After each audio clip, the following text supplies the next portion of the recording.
أعوذ بالله من الشيطان الرجيم بسم الله الرحمن الرحيم ومثل الذين ينفقون أموالهم ابتغاء مرضات الله وتثبيتا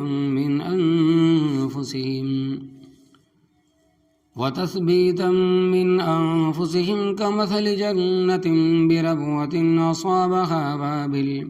وابل فآتت أكلها ضعفين فإن لم يصبها وابل فطل والله بما تعملون بصير أيود أحدكم أن تكون له جنة من نخيل وأعناب تجري من تحتها الأنهار له فيها من كل الثمرات وأصابه الكبر وله ذرية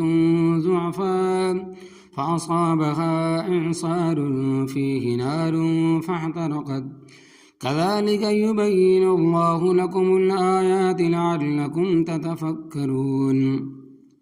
يا أيها الذين آمنوا أنفقوا من طيبات ما كسبتم ومما أخرجنا لكم من الأرض ولا تيمموا الخبيث منه تنفقون ولستم بآخذيه إلا أن تغمضوا فيه واعلموا أن الله غني حميد الشيطان يعدكم الفقر ويأمركم بالفحشاء والله يعدكم مغفرة منه وفضلا والله واسع عليم يؤتي الحكمة من يشاء ومن يؤت الحكمة فقد أوتي خيرا كثيرا وما يذكر إلا أولو الألباب وما أنفقتم من نفقة أو نذرتم من نذر فإن الله يعلم وما للظالمين من أنصار. لفظی ترجمہ ومثل الذین، اور مثال ان لوگوں کی، ينفقون اموالهم، جو خرچ کرتے ہیں اپنے مال،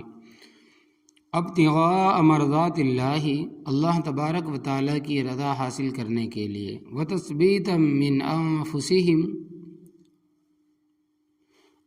اور اپنے دلوں کی پختگی کے لیے، کمثل جنت، اس باغ کی طرح ہے، بربوۃ، جو بلندی پر واقع ہے، اصابہا وابل، پہنچے اس کو موسلا دھار بارش، فآتت اکلہا ضعفین، پس وہ اپنا پھل دگنا دے، فإن لم یصبھا وابل، پس اگر نہ پہنچے اس کو زور کی بارش، فطل، تو فوارہ ہی اس کے لیے کارآمد ہوگی، یعنی کہ فوار جو ہے وہ اس کے لیے ہی کام آئے گی۔ واللہ، اور اللہ تبارک و تعالی، بما تعملون بصیر، جو کچھ تم کرتے ہو خوب دیکھتا ہے۔ ایود احدکم، کیا تم میں سے کوئی اس بات کو پسند کرتا ہے، ان تکون لہ جنت، یہ کہ ہو اس کا باغ، من نخیل، کھجوروں کا، واعناب، اور انگوروں کا، تجری من تحتها الانہار، بہتی ہو اس کے نیچے نہریں، لہ فیہا من کل الثمرات، اور اس کے واسطے اس باغ میں ہر طرح کے پھل موجود ہو، واصابہ الکبر، اور پہنچ جائے اس کے مالک کو بڑھاپا، وَلَهُ ذُرِّيَّةٌ، اور ہو اس کی اولاد،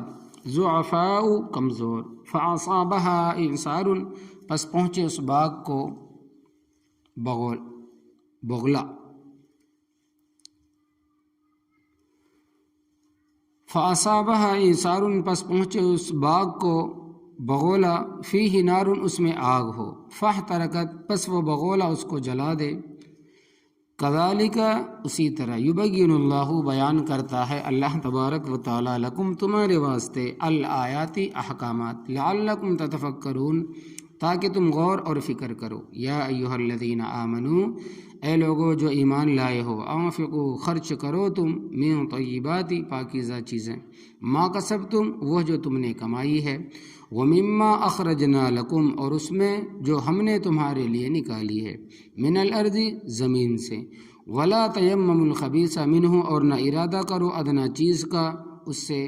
تنفقون کہ خرچ کرو تم، ولستم بیاخذیہ اور تم خود اس کو لینے کے لیے تیار نہیں ہو، الا ان تغمضوا فیہ مگر یہ کہ تم آنکھیں بند کر لو، واعلموا اور جان لو ان اللہ بے شک اللہ تبارک و تعالی غنی بے پرواہ ہے، حمید تعریفوں والا ہے، الشیطان یعدکم شیطان تمہیں ڈراتا ہے، الفقر غربت سے، الفقر غربت سے، وَيَأْمُرُكُمْ بِالْفَحْشَاءِ اور تمہیں حکم دیتا ہے برائی کا، وَاللَّهُ يَعِدُكُمْ مَغْفِرَةً مِّنْهُ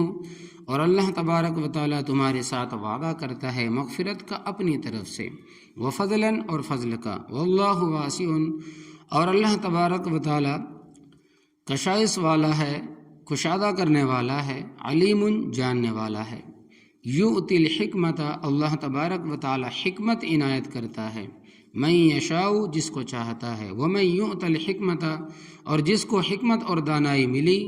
فقد اوتی خیرا کثیرا پس تحقیق دی گئی اس کو زیادہ بھلائی، وما یذکر اور نہیں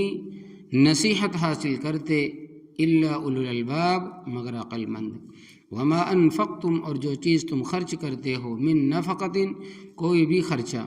او نظر تم من نظر یا کوئی نظر مانتے ہو نظر ماننا، فإن اللہ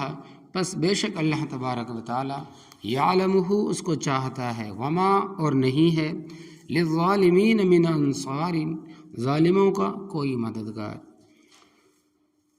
اس سے پہلی آیات میں ان لوگوں کا ذکر تھا جو مال کو ریاکاری کے طور پر خرچ کرتے ہیں، دکھاوے کے طور پر خرچ کرتے ہیں، اللہ تبارک و تعالیٰ کی رضا مقصود نہیں ہوتی۔ اور اب ان کا ذکر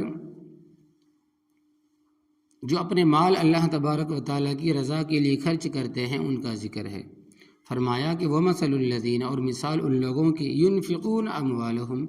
جو خرچ کرتے ہیں اپنے مال، ابتغاء مرضات اللہ اللہ تبارک و تعالیٰ کی رضا کے لیے، اصل مقصد بھی اللہ تبارک و تعالیٰ کی رضا ہے، خدا کی خوشنودی ہے، جس سے اللہ تبارک و تعالیٰ راضی ہو گیا اس کو سب کچھ مل گیا، اور جس سے اللہ تبارک و تعالیٰ ناراض ہو گیا وہ ہر چیز سے محروم ہو گیا۔ تو فرمایا کہ جو لوگ اللہ تبارک و تعالیٰ کی رضا کے لیے مال خرچ کرتے ہیں، وَتَثْبِيتًا مِّنْ أَنفُسِهِمْ اور اپنے دلوں کی پختگی کے لیے، یعنی اللہ تبارک و تعالیٰ کی رضا کے ساتھ ساتھ ان کا مقصد اصلاح نفس بھی ہوتا ہے، تاکہ دل انفاق فی سبیل اللہ اور نیکی کے دوسرے کاموں پر ثابت قدم رہے، اور ان کے دلوں سے بخل کا جو مادہ ہے وہ دور ہو جائے۔ فرمایا کہ ایسے لوگوں کی مثال کمثل جنت بربوۃ ایسے باغ جیسی ہے جو اونچی جگہ پر واقع ہو، اصابہا وابل پہنچے اس کو موسلا دار بارش، فآتت اکلہا ضعفین تو وہ دگنا پھل دے، فإن لم یصبھا وابل فطل پس اگر تیز بارش نہ پہنچے تو فوار بھی اس کے لیے کام آئے گی، کارآمد ہوگی۔ مفسرین کرام رحمۃ اللہ علیہم فرماتے ہیں کہ یہاں پر تیز بارش سے مراد یہ ہے کہ کوئی شخص فیاضی کا خوب مظاہرہ کرتا ہے اور اللہ تبارک و تعالیٰ کے راستے میں کھل کر خرچ کرتا ہے، تو اس مثال کے مطابق وہ کئی گنا زیادہ اجر و ثواب کا مستحق ہے، اور معمولی بارش یعنی تھوڑی سی مقدار میں خرچ کرتا ہے تو اس کی کامیابی کے لیے وہ بھی کافی ہے، بشرطے کہ اس کی نیت درست ہو، یعنی احسان جتلانے، اذیت دینے اور ریا سے پاک ہو۔ نیت بمنزلہ زمین کے ہے، اگر زمین زرخیز ہے یعنی نیت درست ہے تو تھوڑا خرچ کرنا بھی اس کے لیے مفید ہوگا، جیسا کہ حضرت ابو ہریرہ رضی اللہ تعالیٰ عنہ کی روایت میں آتا ہے کہ حضرت صلی اللہ علیہ وسلم نے فرمایا کہ اخلص فی دینک یکفیک قلیل من العمل، اپنے دین میں اخلاص پیدا کر لو تو تھوڑا عمل بھی کفایت کرے گا۔ لہٰذا نیکی کے ہر کام میں رضا الہی پیش نظر ہونی چاہیے، قبولیت کا یہی معیار ہے۔ واللہ بما تعملون بصیر، تم جو کچھ بھی عمل کرتے ہو اللہ تبارک و تعالیٰ اس کو خوب دیکھ رہا ہے، وہ تمہارے کسی عمل سے غافل نہیں ہے، تمہارے دلوں کے حالات اور نیت سے واقف ہے۔ بخل اور ریاکاری کا نتیجہ کسی متوقع نعمت کے ضائع ہو جانے پر، برباد ہو جانے پر کس قدر پریشانی ہوتی ہے، اس کی وضاحت چٹان والی مثال میں ہو چکی ہے۔ اب اللہ تبارک و تعالیٰ اس قسم کی ایک اور مثال بیان کرتا ہے جس میں یہ بات سمجھائی گئی ہے کہ جب اللہ تبارک و تعالیٰ کی عطا کردہ نعمت ہی پر انحصار ہو اور وہ ضائع ہو جائے تو انسان کو کس قدر دکھ ہوتا ہے۔ اسی طرح جب کوئی شخص نیکی کا کام کرنے کے باوجود بعض وجوہ کی بنا پر اس کے اجر و ثواب سے محروم ہو جاتا ہے تو اس کے لیے کتنا اذیت ناک ہوتا ہے۔ فرمایا کہ اَیَوَدُّ أَحَدُکُم، کیا تم میں سے کوئی شخص اس بات کو پسند کرتا ہے ان تکون لہ جنت، یہ کہ ہو اس کے لیے ایک باغ من نخیل و عناب، کھجور اور انگوروں کا، تجری من تحتها الانہار، بہتی ہوں گے اس کے نیچے نہریں، لہو فیہا من کل الثمرات، اس کے واسطے اس باغ میں ہر طرح کے پھل موجود ہو، واصابہ الکبر، اور پہنچ جائے اس کے مالک کو بڑھاپا، ولہ ذریۃ ضعفاء، اور اس کی اولاد کمزور ہو، یعنی اس کے لیے اور کوئی ذریعہ معاش بھی نہ ہو، اور ایسی حالت میں فاصابہ ایثار، پس پہنچے اس باغ کو بغولہ، فیہ نار، اس میں آگ ہو، فاحترقت، پس وہ آگ کا بغولہ اس کو جلا کر راہ کر دے، تو اندازہ کر لیجئے کہ ایسی صورت میں اس باغ کے مالک کی کیا حالت ہوگی کہ یہی باغ اس کا ذریعہ معاش تھا اور یہی باغ اس کی کل پونجی تھی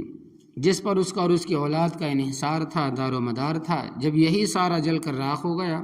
تو وہ کس طرح ہر چیز سے محروم ہو گیا۔ فرمایا کہ احسان جتلانے والا، تکلیف پہنچانے والا، ایذا پہنچانے والا، ریاکاری کے لیے خرچ کرنے والے کی حالت بھی قیامت کے دن ایسی ہی ہوگی۔ جس طرح وہ باغ اپنی مالک کا بڑھاپے کا سہارا تھا، اسی طرح یہ شخص اپنی خرچ کردہ مال کے اجر و ثواب کی امید لگائے بیٹھا تھا، مگر جب قیامت کا دن ہوگا تو ایسا شخص اسی طرح ثواب سے محروم ہو جائے گا جس طرح باغ کا مالک باغ کے جل جانے کے بعد اس کے پھلوں سے محروم ہو گیا اور وہاں پریشانی کے سوا کچھ حاصل نہیں ہوگا۔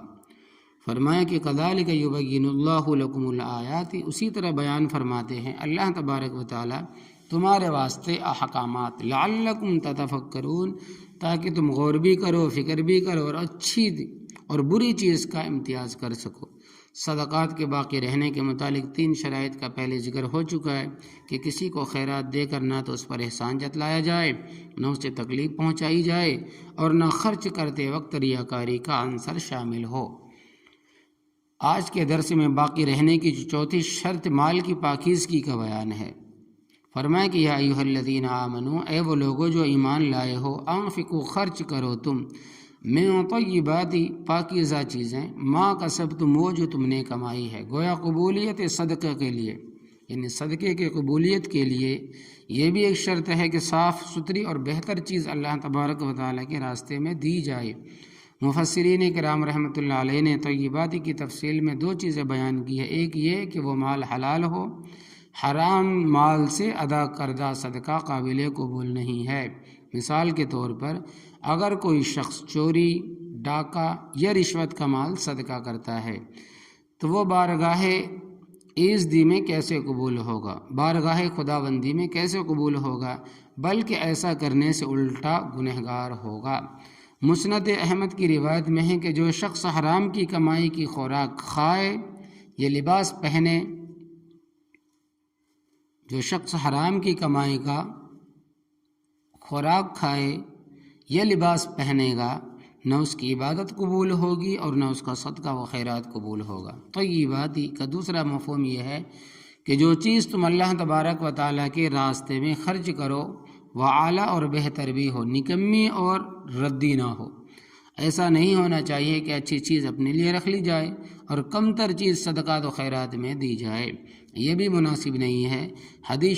حدیث شریف میں آتا ہے کہ بعض لوگ ایسے ہیں جو کھجور کے اچھے گچھے اپنے واسطے محفوظ کر لیتے ہیں اور نکمے گچھے اصحاب صفہ کے لیے لٹکا دیتے ہیں۔ جب تم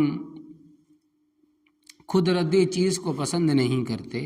تو اللہ تبارک و تعالیٰ اسے کیسے پسند کرے گا؟ لہذا زکوٰۃ، صدقات میں بہتر اور اچھی چیز دینی چاہیے، نہ کہ گھٹیا، کیونکہ دینے والا تو وہ خود ہی ہے۔ براہ راست محنت کر کے کمانے کے علاوہ ایک ذریعہ آمدنی زرعی پیداوار بھی ہے۔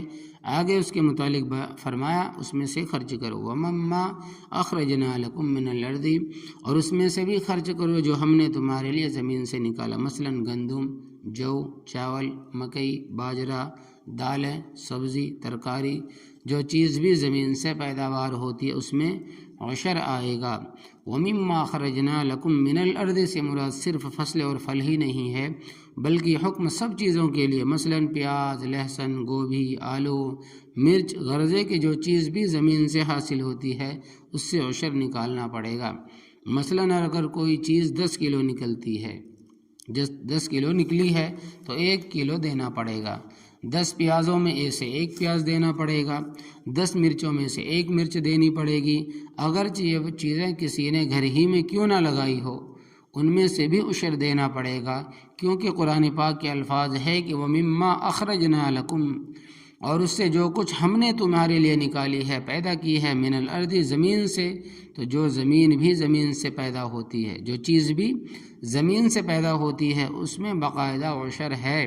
البتہ اس مد میں 2 حصے ہیں، بارانی زمین یعنی جو زمین مالک کی مشقت کے بغیر سراب ہوتی ہے، یعنی جو زمین مالک کے مشقت کے بغیر سیراب ہوتی ہے اس میں 10واں حصہ ہے، اور اگر ٹیوب ویل، نہر یا نلکے کے ذریعے پانی دیا گیا ہے تو 20واں حصہ ہے۔ وَلَا تَيَمَّمُوا الْخَبِيثَ مِنْهُ، اور نہ ارادہ کرو ادنا چیز کا اس کمائی سے، وہ کمائی تجارت کے ذریعہ ہے، کھیتی یا باڑی کے ذریعے۔ تم اللہ تبارک و تعالیٰ کے راستے میں ناقص چیز نہ دو،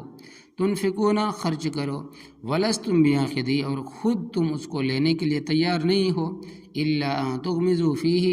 مگر یہ کہ تم آنکھیں بند کر لو، یعنی اگر تم چشم پوشی کر لو تو الگ بات ہے، لہٰذا جب تم اللہ تبارک و تعالیٰ کے راستے میں دو تو بیکار اور ناقص چیز نہ دو۔ وَاعْلَمُوا، اور جان لو، أَنَّ اللَّهَ غَنِيٌّ، بے شک اللہ تبارک و تعالیٰ بے پرواہ ہے، تمہارے صدقے خیرات کا محتاج نہیں ہے، ساری کائنات کا خالق مالک ہے، اس کے خزانے بڑے وسیع ہیں، حمید، قابل تعریف ہے۔ اگر تم اللہ تبارک و تعالیٰ کی حمد نہیں کرتے تو اللہ تبارک و تعالیٰ فی حد ذاتہ قابل تعریف ہے۔ وَإِن مِّن شَيْءٍ إِلَّا يُسَبِّحُ بِحَمْدِهِ، اور کوئی چیز ایسی نہیں جو اللہ تبارک و تعالیٰ کی تسبیح اور تعریف نہ کرتی ہو، کوئی زبان حال سے تعریف کرتی ہے اور کوئی زبان قال سے۔ تو اللہ تبارک و تعالیٰ تمہاری تعریفوں کا محتاج نہیں ہے۔ الشیطان یعدکم الفقر، شیطان تمہیں غربت سے ڈراتا ہے، یعنی جب تم زکوٰۃ اور عشر دیتے ہو یا عام صدقہ خیرات کرتے ہو تو شیطان تمہارے دل میں وسوسے ڈالتا ہے، مال کم ہو جائے گا، فقیر بن جائے گا، تنگ دستی آ جائے گی۔ یہی کام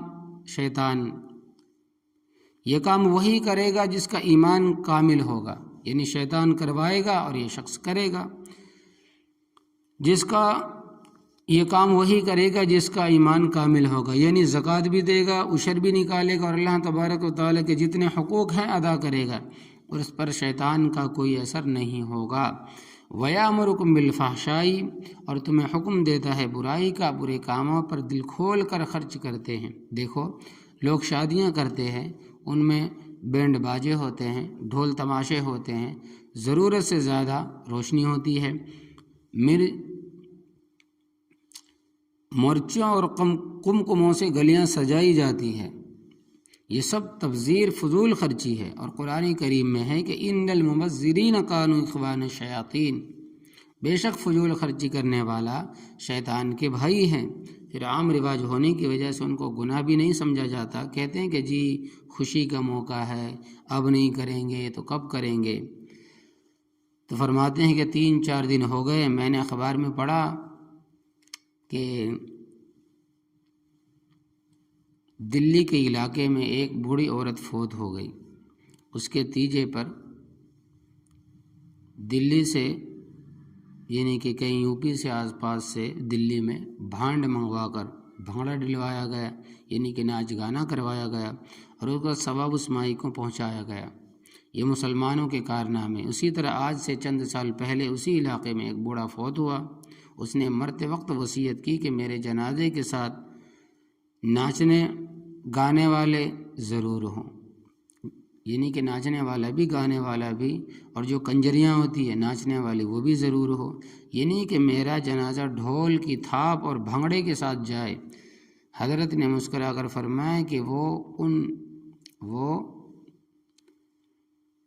یعنی کہ میرا جنازہ ڈھول کتاب اور بھانگڑے کے ساتھ جائے۔ حضرت نے مسکرا کر فرمایا کہ وہ انشاءاللہ تبارک و تعالی باجے کو فائدہ دیں گے۔ تو مسلمانوں کا ذہن گندا ہو گیا۔ خدا اپنا ہمیں پناہ میں رکھے، خدا ہمیں اپنے پناہ میں رکھے۔ ہندو اور سکھوں کے والی ساری رسمیں چھلانگیں لگا کر ان میں آ گئی ہیں۔ واللہ یعدکم مغفرہ، اور اللہ تبارک و تعالیٰ تمہارے ساتھ وعدہ کرتا ہے مغفرت کا، منہ اپنی طرف سے، و فضلاً اور فضل کا، یعنی اللہ تبارک و تعالیٰ کی تم پر مہربانی کرے گا۔ اللہ تبارک و تعالیٰ تم پر مہربانی کرے گا۔ یاد رکھنا، استاد کے بغیر بات سمجھ میں نہیں آتی۔ یہاں ایک بات سمجھ لے، وہ یہ کہ جن کو تھوڑی بہت سمجھ ہے ان کے دل میں ضرور یہ بات آئی ہوگی کہ پہلے یعیدو کا معنی کیا ڈرانے کا، اور دوسرے یعیدو کے معنی کیا وعدے کا، جبکہ لفظ ایک جیسے ہیں۔ تو یاد رکھنا، گرامر کے بغیر قرآن شریف صحیح معنی سمجھ میں آ ہی نہیں سکتا۔ باقی طوطے والی رٹ تو ہو سکتی ہے۔ علم صرف والے فرماتے ہیں کہ مصدر بدلنے سے باب کا معنی بدل جاتا ہے۔ تو اگر وعدہ یعیدو کا مصدر وعیدن آئے تو معنی ہوگا ڈرانا، اور اگر وعدہ یعیدو کا مصدر وعدن آئے تو اس کا معنی ہوگا وعدہ کرنا۔ تو پہلا یعیدو وعید سے اور دوسرا یعیدو وعدن سے ہے۔ واللہ واسع علیم، اور اللہ تبارک و تعالیٰ کشائش والا ہے، جاننے والا ہے، کشادہ کرنے والا ہے۔ حکمت کے معنی یؤتی الحکمت من یشاء، اللہ تبارک و تعالی حکمت عنایت کرتا ہے جس کو چاہتا ہے۔ حکمت کے معنی اہل علم بیان کرتے ہیں، العلم النافع المؤدی الی العمل، ایسا نافع علم جو عمل تک پہنچ جائے، جو عمل تک پہنچائے، ایسا فائدہ مند علم جو عمل تک پہنچائے، یعنی ایسا نافع علم کہ جس کے ساتھ عمل بھی ہو۔ ایک خالی علم ہے، چیزوں کی معلومات ہیں، مگر عمل نہیں، اس کو حکمت نہیں کہتے۔ فرمایا وَمَن يُؤْتَ الْحِكْمَةَ فَقَدْ أُوتِيَ خَيْرًا كَثِيرًا، اور جس کو حکمت اور دانائی ملی، یعنی جس کو اللہ تبارک و تعالیٰ نے علم نافع دیا اور علم پر عمل کی بھی توفیق عطا فرمائی، تو اس کو بہت بڑی خیر مل گئی۔ وَمَا يَذَّكَّرُ إِلَّا أُولُو الْأَلْبَابِ، اور نہیں نصیحت حاصل کرتے مگر عقل مند، یعنی جن کو اللہ تبارک و تعالیٰ نے صحیح عقل دی ہے، نصیحت وہی حاصل کرتے ہیں۔ کہتے ہیں کہ پتھر کو جونک نہیں لگتی، کہتے ہیں کہ پتھر کو جونک نہیں لگتی، اسی طرح نادان آدمی پر نصیحت کا کوئی اثر نہیں، آنے والی بات کو اچھی طرح سمجھنا۔ وما انفقتم، اور جو چیز بھی تم خرچ کرتے ہو، من نفقت، کوئی بھی خرچہ، وہ چاہے تم جائز طریقے پر کرو یا ناجائز طریقے پر کرو، اور نظر تم من نظر، یا کوئی نظر مانو، نظر ماننا، تو یاد رکھنا فإن اللہ یعلم، بے شک اللہ تبارک و تعالیٰ اس کو جانتا ہے تم جو خرچ کرتے ہو۔ اللہ تبارک و تعالیٰ اس کو جانتا ہے، اور جس نیت کے ساتھ خرچ کرتے ہو رب اس کو بھی جانتا ہے، اور جس مال سے کرتے ہو اس کو بھی جانتا ہے، اور نظر تم مانتے ہو رب اس کو بھی جانتا ہے۔ نظر اور منت کے بعض احکام۔ نظر کے معنی سمجھ لو۔ حدیث پاک میں آتا ہے کہ النظر لا یاتی ابن آدم بشیء، النظر لا یاتی ابن آدم بشیء، نظر ماننا اچھی چیز نہیں ہے۔ نظر یہ ہے کہ بیمار آدمی نظر مانتا ہے کہ اگر میں صحت یاب ہو گیا تو اللہ تبارک و تعالیٰ کے راستے میں بریانی کا بھگونا دوں گا، یا کوئی مقدمے میں پریشان ہے اور کہتا ہے کہ اگر مجھے مقدمے میں کامیابی نصیب ہوئی تو 10 آدمیوں کو کھانا کھلاؤں گا، یا یہ کہتا ہے کہ اگر میں امتحان میں کامیاب ہو گیا تو اتنے روزے رکھوں گا، یا یہ کہتا ہے کہ اگر تجارت میں نفع ہوا تو 500 روپے اللہ تبارک و تعالیٰ کے راستے میں دوں گا، اس کو شریعت پسند نہیں کرتی، اس لیے کہ اس میں ایک قسم کی سودے بازی ہے، اور مومن کا عمل تو اللہ تبارک و تعالیٰ کی رضا کے لیے ہوتا ہے۔ اللہ تبارک و تعالیٰ کرے یا نہ کرے تو اس کا بندہ ہے، تو کر۔ لیکن اگر کسی نے نظر مانی اور اس کا کام ہو گیا تو نظر کا پورا کرنا بھی واجب ہے، اور نظر کے مال کا مصرف وہی ہے جو زکوٰۃ کا مصرف ہے، یعنی کہ مالدار نہیں کھا سکتا، یعنی کہ نظر کا اور منت کا جو حقدار ہے، جو زکوٰۃ کا حقدار ہے، فطرے کا حقدار ہے، وہی کھا سکتا ہے نظر کا، یعنی کہ مالدار نہیں کھا سکتا، کافر نہیں کھا سکتا، سید نہیں کھا سکتا۔ جو لوگ نظر کی دیگ محلے میں تقسیم کرتے ہیں، جو لوگ بریانی کی جو بھگونے ہیں وہ محلے میں جو تقسیم کرتے ہیں نظر ماننے کے بعد میں، نادانی کرتے ہیں، بیوقوفی کرتے ہیں، اسی طرح سر سے ذمہ نہیں اترتا، ایسا کرنے سے سر سے جو واجب ہے اترتا نہیں، اس کے لیے مستحق لوگوں کو تلاش کر کے کھلانا پڑے گا۔ بلکہ مسئلہ یہ ہے کہ اگر دیگ کا نمک مسالہ چکھنا ہے، بلکہ مسئلہ اتنا ہے اگر بھگونے کا نمک مسالہ چکھنا ہے تو اس کو نگل نہیں سکتا، تھوک دے۔ اگر مالدار کھائیں گے تو حرام کھائیں گے، اور ایک غیر اللہ کی نظر ہے، اور ایک غیر اللہ کی نظر ہے۔ مثلاً اگر کوئی شخص کہتا ہے کہ اگر میرا کام ہو گیا تو میں حضرت علی حجویری رحمۃ اللہ علیہ کی قبر پر اتنی دیگیں چڑھاؤں گا، یا معین الدین چشتی رحمۃ اللہ علیہ کے مزار پر اتنے چادریں چڑھاؤں گا،